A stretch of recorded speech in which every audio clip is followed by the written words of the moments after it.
The advancements within the fields of neuroscience and neurotechnology have been astronomical, to say the least, and will continue to grow at an unprecedented rate. Prosthetic limbs can be wired into the human brain and operate as if they were never lost. These limbs can move fingers, toes, hands, and feet, all with normal, intuitive thought processes. These limbs can also bring back senses, such as feel and touch, via sensory networks wired directly into the nervous system. Neurodevices tailored towards the general public are becoming much more prevalent as well. Most of these devices operate as a wearable headset and analyze the EEG patterns from the consumer's brain.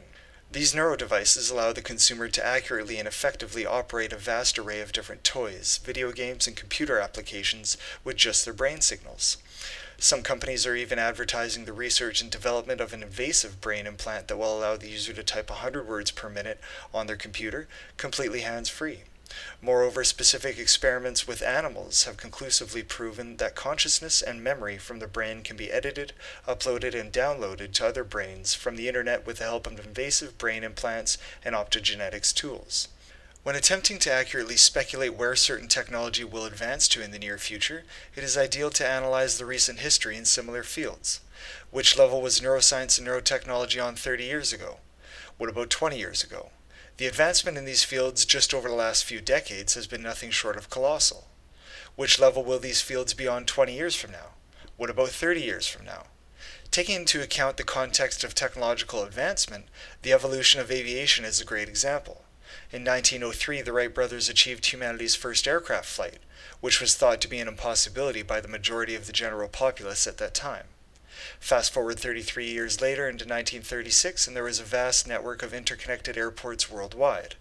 Commercial airliners were using jumbo jets to fly everyday average citizens across the Pacific Ocean for an affordable fee.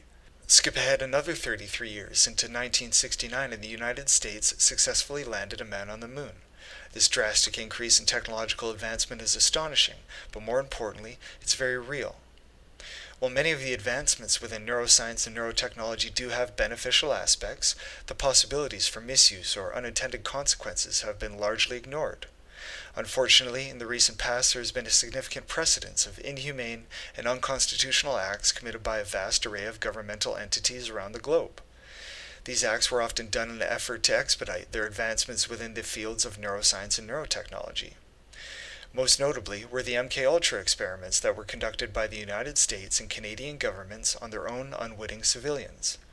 The main goal behind MKUltra was to attain 100% technological control over the human mind. In attempts of accomplishing that goal, tens of thousands of unconsenting victims had their brains experimented on, they were tortured, and many were even killed during their experimentation. The majority of these victims were stuck in controlled environments, such as prisons and mental hospitals. These MKUltra experiments were done under the false justification of protecting national security, and were accidentally discovered by a Freedom of Information request by the Rockefeller Commission in 1977.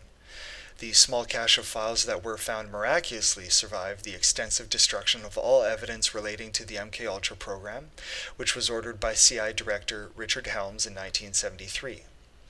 A coalition of the most powerful military and intelligence agencies within the United States and Canada recently invested an unmeasurable amount of time and resources over the span of decades in an effort to attain the ability to technologically control the entire human brain.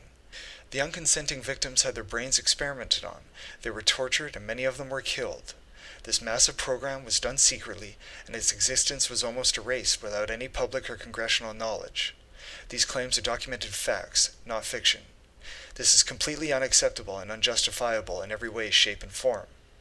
The MKUltra program is just one example of many heinous crimes against humanity that have taken place in the recent past by governmental entities.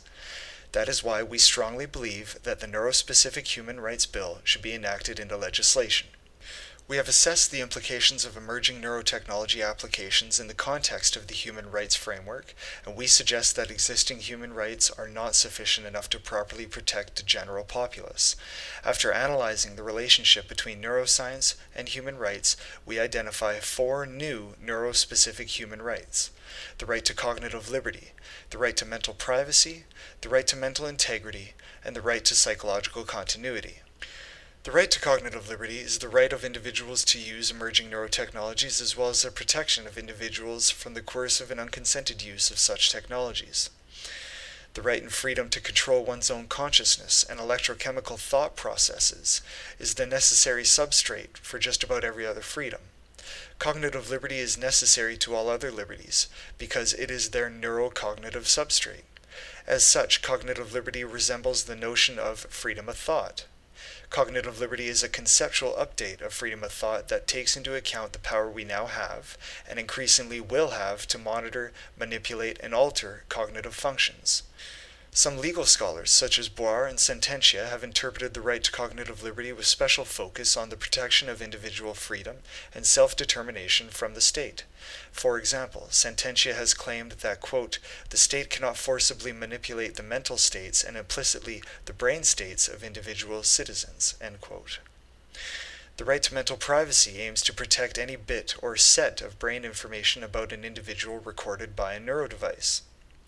This right would protect brainwaves not only as data, but also as data generators or sources of information. In addition, it would cover not only conscious brain data, but also data that is not under voluntary and conscious control. Finally, it guarantees the protection of brain information in absence of an external tool for identifying and filtering that information. The right to mental integrity is a reconceptualized right that will provide a specific normative protection from potential neurotechnology-enabled interventions involving the unauthorized alteration of a person's neurocomputation and potentially resulting in direct harm to the victim. For an action to qualify as a threat to mental integrity, it has to 1. Involve the direct access to and/or manipulation of neurosignaling, 2. Be unauthorized, i.e. must occur in absence of the informed consent of the signal generator. As neurotechnology becomes part of the digital ecosystem and neurocomputation rapidly enters the infosphere, the mental integrity of individuals will be increasingly endangered if specific protective measures are not implemented. The forced intrusion into and alteration of a person's neural processes pose an unprecedented threat to a person's mental integrity. The right to psychological continuity can be seen as a special neuro-focused instance of the right to identity. What the right to psychological continuity aims to prevent is the induced alteration of neurofunctioning. The right to psychological continuity will protect the mental substrates of personal identity from unconscious and unconsented alteration by third parties through the use of invasive or non-invasive neurotechnology. In addition to mental privacy and mental integrity, people's perception of their own identity may be put at risk by inadequate uses of emerging neurotechnology. Changes in brain function caused by brain stimulation may also cause unintended alterations in mental states critical to personality, and can thereby affect an individual's personal identity. It was recently reported the concern that brain implants like deep brain stimulation are vulnerable to attack by third parties who want to exert malicious control over the user's brain activity. They called this risk of modification of a person's brain activity through unauthorized use of neurodevices by third parties, quote-unquote, brain jacking. Negative consequences of brain jacking include 1. Information theft, which would result in a violation to the right of mental privacy. 2. Cessation of stimulation, draining implant batteries, inducing tissue damage, and impairment of motor function, which would result in violations of the right to mental integrity. However, some possible consequences of brain jacking, such as alteration of impulse control, modification of emotions or affect, induction of pain, and modulation of the reward system could be achieved even in absence of any violation of mental privacy and integrity. In those circumstances of unauthorized modification of the cognitive, emotional, affective dimension, a different type of human right violation seems to be at stake: the violation of the right to psychological continuity. In short, the right to psychological continuity ultimately tends to preserve personal identity and the coherence of an individual's behavior from unconsented modification by third parties. It protects the continuity of a person's habitual thoughts, preferences, and choices by protecting the underlying neural functioning. In conclusion, the volume and variety of neurotechnology applications is rapidly increasing inside and outside the clinical and research setting. The ubiquitous distribution of cheaper, scalable, and easy-to-use neuro applications has the potential of opening unprecedented opportunities at the brain-machine interface level and making neurotechnology intricately embedded in our everyday life. While this technological trend may generate immense advantage for society in many ways, its implications for ethics and the law remain largely unexplored. We argue that in the light of the disruptive change that neurotechnology is determining in the digital ecosystem, the normative terrain should be urgently prepared to prevent misuse or unintended negative consequences. In addition, given the fundamental character of the neurocognitive dimension, we argue that such normative response should not exclusively focus on tort law, but also on foundational issues at the level of human right law. This proposal of neuro-specific human rights in response to emerging advancements in neurotechnology is consistent with, and a logical continuation of, the proposal of developing genetic-specific human rights in response to advancements in genetics and genomics as set out by the Universal Declaration of the Human Genome and Human Rights and the International Declaration on Human Genetic Data. The freedom of thought, freedom from slavery, torture, and inhumane or degrading treatment or punishment are regarded by international human rights law as not subject to any exceptions and, therefore, as absolute rights. Absolute rights cannot be limited for any reason. No circumstance justifies a qualification or limitation of absolute rights. Absolute rights cannot be suspended or restricted, even during a declared state of emergency. The right to cognitive liberty, the right to mental privacy, the right to mental integrity, and the right to psychological continuity should also be enacted into law as absolute rights. All credit for the Neuro-Specific Human Rights Bill belongs to Dr. Marcelo Aienza and Dr. Roberto Andorno. Excerpts from their paper have been used in an effort to enact new neuro-specific human rights. We firmly believe that enacting the Neuro-Specific Human Rights Bill into Canadian legislation will set a remarkable precedence which will allow many other countries around the globe to follow suit with ease and adapt the same bill into their own legislation. If you would like to be a part of this effort, there are a number of different ways you can help. Sharing our websites on all social media platforms as much as possible is the easiest and most effective way to spread public awareness regarding our objectives.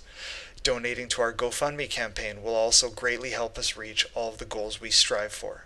If you have any questions, comments, or suggestions regarding our efforts, please feel free to email us at thehumanrightsglobalcoalition@gmail.com or contact us through our website at globalneuroethics.com. We will not rest until there is legislation enacted in every single country around the globe that protects the brains of every man, woman, and child. Please help us in our efforts. Thank you.